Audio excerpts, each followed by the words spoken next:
Hello everyone, and welcome back to another Anime Vanguards video. Today I'm giving you all a showcase of the new Monarch Guts right here, and he's utterly insane.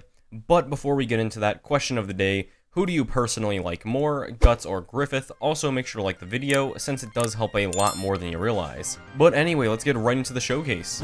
Okay guys, so we're here in the sandbox mode, and I'm gonna go ahead and start this and place down Guts. So you're going to see that he is a line AoE, and he also has a little special animation when he's placed down, which I think is really cool. But he is a medium line AoE off the bat.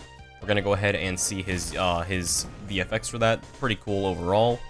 Now we're going to go ahead, upgrade him a little bit. He gets a cone AoE, which, by the way, his range actually isn't all that great, but his damage is definitely amazing. So we're going to upgrade him even more.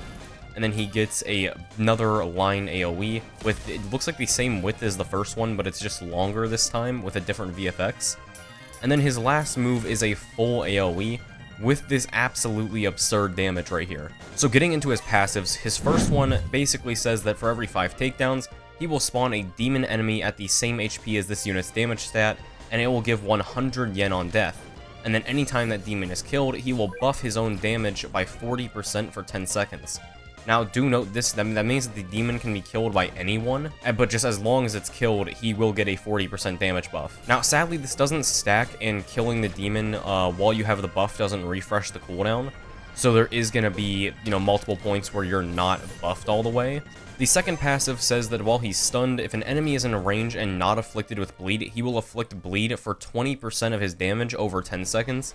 And then this unit will gain 5% damage per injury stack, and every 10 seconds, if there is a bleeding enemy in range, he will either do attack 1 or 3 on them. Which that's really cool, because that means he has follow-up attacks, which he's going to be doing even more damage than just this over the course of 7 seconds.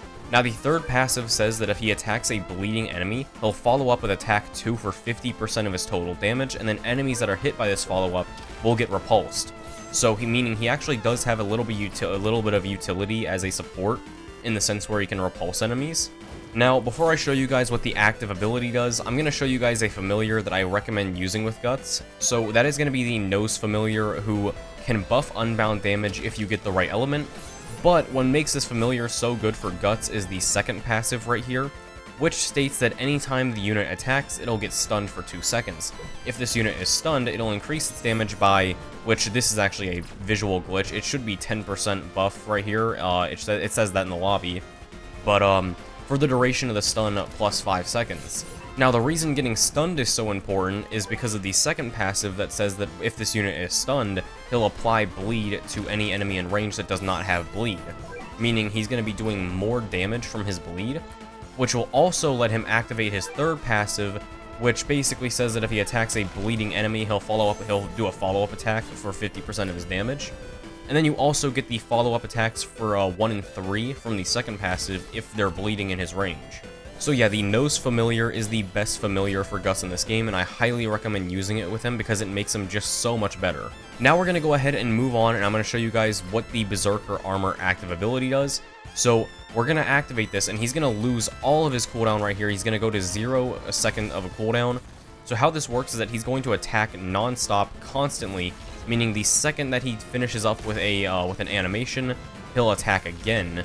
And what this is basically doing here, each time he attacks with this mode on, he'll gain an injury stack right here.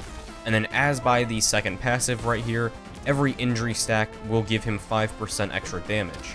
It's important to note that he does random attacks with this mode toggled, meaning he might not even use the full AoE attacks that he has. He might just use the line AoE or the cone AoE instead of the full AoE. And as you can see right here, he gets a massive amount of damage with each injury stack right here, with almost a million damage consistently. Now he does get stunned for a minute at 20 injury stacks, and then meaning he can't attack outside of his follow-up attacks, because as you can see right here, the 2-second cooldown follow-up attack right here is still doing its work, and you can still do the follow-up attack for 1 and 3. Plus, he's also still applying bleed to all enemies in range, so that is also still really good.